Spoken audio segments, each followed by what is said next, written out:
우리가 다른 사람들과 처음 만남을 가질 때에 어떤 말로 시작하는가 하는 것은 굉장히 중요한 문제인데, 왜냐하면 상대방과의 그런 말문을 트고 또 계속해서 그 트인 말문 가운데서 대화를 이어간다는 측면에서 그렇습니다.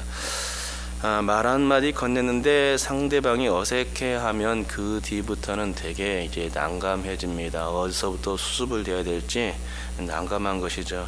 하지만 내가 첫 말을 건넸는데 상대방이 이에 순순히 반응할 수도 있겠지요.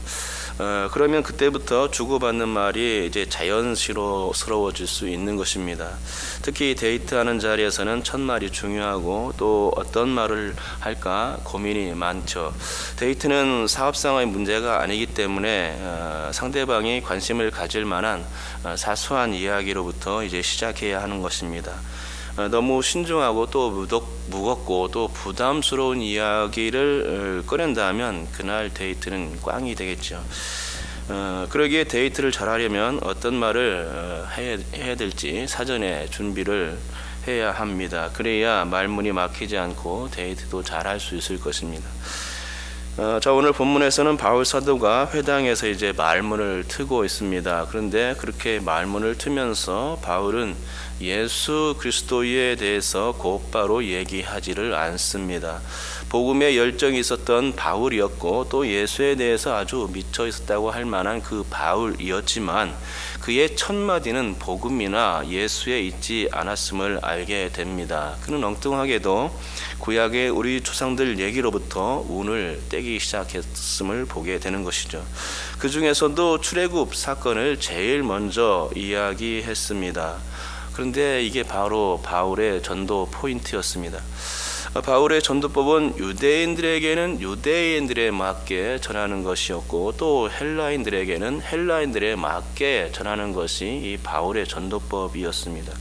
그는 사람들의 유형을 분석하고 철저하게 준비하여서 그에 맞는 전도법을 달리 구사했던 것이죠.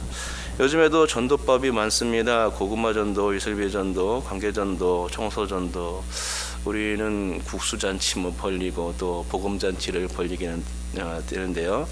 이런 전도법이 많이 있습니다. 하지만 개인별로 복음을 받아들이는 그런 수위가 다르기 때문에 이 전도법들 중에서 꼭 한 가지만을 고수할 필요는 없겠습니다. 개인과 집단의 유형에 맞게 그 특성에 맞게 여러 전도법들을 고려하고 선택할 수 있어야 합니다. 막무가내로 하면 전도도 안 되고 오히려 교회에 대한 비호감만 커질 수 있습니다. 요즘은 지하철에서 예수천당 불신지옥 하는 분들이 그렇게 많지 않은데 이건 어떻게 보면 사명감에 투철한 전도 방법이긴 하지만 반면에 손실도 큰 전도법입니다. 왜냐하면 지하철은 공공의 장소이고 다들 알겠지만 조용히 해야 하는 그런 곳이기 때문입니다. 공공의 장소에서 시끄럽게 떠들면 눈살을 찌푸리게 만들고 또 당연히 전도가 될 수 없습니다. 그래서 손해나는 장사를 하는 것과 같겠죠. 오늘 본문의 바울은 회당장들의 권유로 강단에 나가서 이제 전도하기 시작했습니다. 바울은 여러 가지 이야기를 했지만 그날도 그 중심에는 어떤 얘기를 하고 싶었냐면 예수 그리스도 이야기를 빼놓을 수 없었을 것입니다. 하지만 그는 예수 그리스도 곧 복음에 관한 이야기는 뒤로 미루어 두었습니다. 클라이막스로 미루어 둔 것이죠. 왜냐하면 손해나는 장사를 하지 않기 위해서였습니다. 곧 예수 그리스도로부터 이야기를 시작한다면 예수가 누군가라며 사람들이 관심을 가질지는 모르겠지만 자신들과 별로 관계가 없어 보이는 그 예수에 대해서 유대인들이 별로 신통치 않게 생각할 수 있었던 문제이기 때문입니다. 그래서 바울은 유대인들이 보다 더 관심을 가질 만한 핵심 이야기로부터 시작하고 있는 것이죠. 그 핵심 이야기는 바로 출애굽 이야기였던 것입니다. 이 출애굽 이야기는 예수님 이야기에 견줄 만한 아주 중요한 이야기입니다. 왜냐하면 출애굽은 유대인들이 애굽의 바로로부터 구원받은 그런 이야기인데 예수님 이야기는 바로 그 예수님을 믿을 때 제2의 출애굽 역사가 구원 역사가 쓰여지는 것이기 때문입니다. 그래서 상통하는 부분이 있죠. 그렇습니다. 출애굽은 유대인들이 새로운 삶을 시작한 구원의 이야기입니다. 만약 유대인들이 출애굽하지 않았다면 이스라엘은 영영 애굽의 종살이 노예 생활에서 벗어날 수 없었을지도 모를 일입니다. 그 당시 바로는 이스라엘을 절대로 출애굽시키려 하지 않았습니다. 그래서 10재앙의 그 9번째 재앙까지도 이스라엘 백성들을 절대로 이제 내보내려 하지 않았던 것을 보게 됩니다. 그러나 10번째 재앙에서 자신의 아들 차기 왕위를 물려받을 장자가 죽게 되자 이제 어쩔 수 없이 이제 보내게 됩니다. 하지만 곧 후회하고 이스라엘을 추격했던 것이고 드디어 홍해 앞까지 와서 이스라엘이 도망가는 것을 안간힘을 다해서 막으려 했던 것이죠.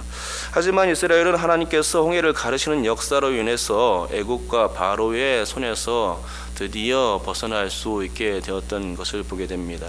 그리고 그렇게 벗어나자 아주 큰 기쁨이 이스라엘 가운데 찾아왔습니다.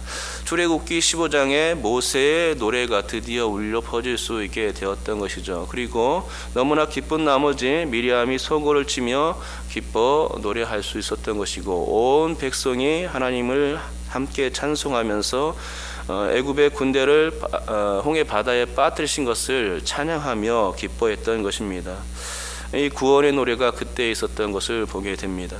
여러분, 그만큼 이 출애굽 이야기는 유대인들이 유대인들이 되는 이야기였었죠. 그렇기 때문에 흥분되는 일이고 또 지금까지도 이스라엘은 나라를 세운 날, 국경일로 삼을 만큼 대단한 날입니다.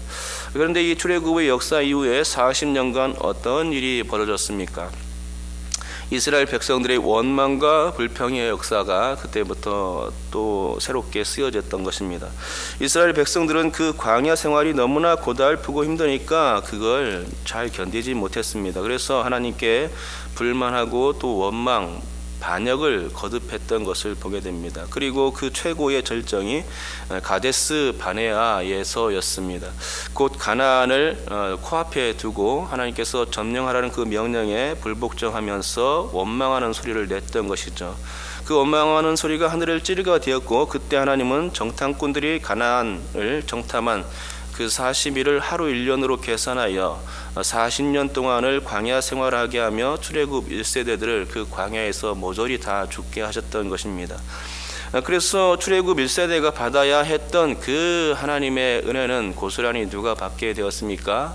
바로 출애굽 2세대가 받게 되었죠.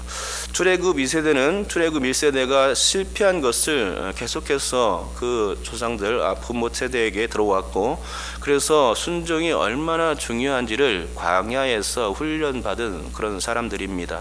하나님은 그 출애굽 2세대를 통해서 가나안 땅을 점령하게 하신 거고요. 그래서 불순종한 사람들이 아니라 하나님은 순종한 사람을 통해서 당신의 축복을 얻고 누리게 하셨던 것을 보게 됩니다.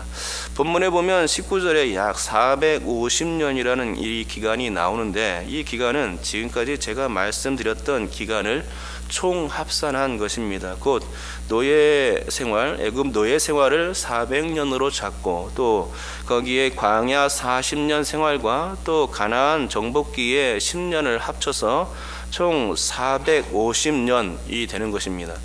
아무튼 하나님은 아브라함에게 땅에 대한 약속을 주신 이후 너무나도 오랜 세월 동안 응답을 보류해 오셨는데 때가 되자 이스라엘은 출애굽하게 되었고 또 가나안 정복까지 하게 되어서 드디어 땅을 차지하게 된 것이고 바로 그때가 여호수아의 때였습니다. 그러니 이 또한 그러니까 가나안 출애굽 뿐만 아니라 출애굽 사건뿐만 아니라 가나안 정복을 한 이 사건 또한 굉장한 기쁨인 것입니다.